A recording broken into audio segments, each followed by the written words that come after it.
Në temë, si shpjegohet që për një konflikt kaq banal, siç është për shembull refuzimi i një kafeje, përfundon në një tragjedi.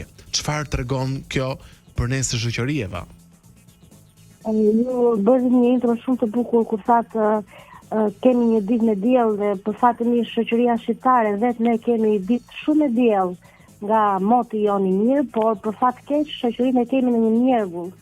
E kemi në një zymtësi shumë të madhe, sepse fakti që na ndodhi në vitin 2025 ngjarje të tilla nga njerëz të rritur, zakonisht dinamika të tilla për një fjalë goje ose për një vështrim pse më tej janë dinamika që ndodhin në mosha adoleshente.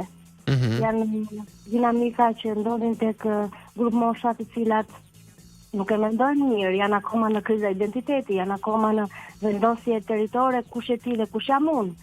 Por të na ndodhin në djem të rritur, në burra të mëdhenj, kjo është për të ardhur keq. Këtu tregon që jo vetëm disa institucione të caktuara kanë dështuar, por dhe vetë individi i shoqërisë shqiptare është duke ecur kuturu dhe nuk ka një busull orientimi të një filt.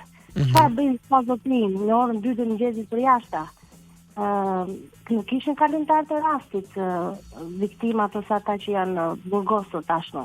Ishin banorë të njëjtit fshatit, të njëjtit zonë, të njëjtit krahin, të njohur mes tyre. Ne na ka hikur edhe ndjenja e komunitetit, ndjenja e fshinjit të mirë.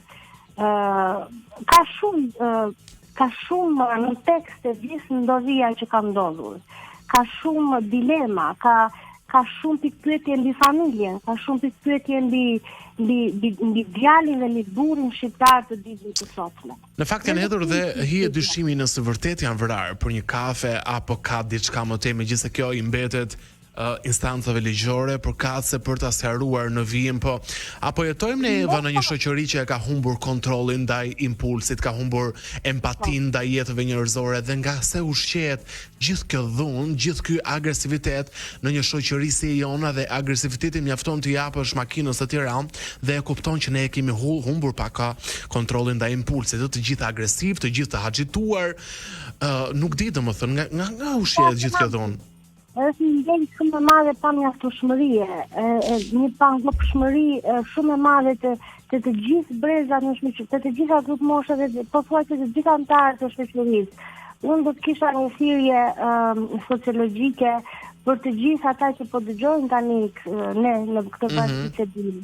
Duhet të largohemi dukjes, duhet të largohemi kësaj jete të shfrenuar, duhet të kthehemi gëzimeve të vërteta që kemi në jetën tonë.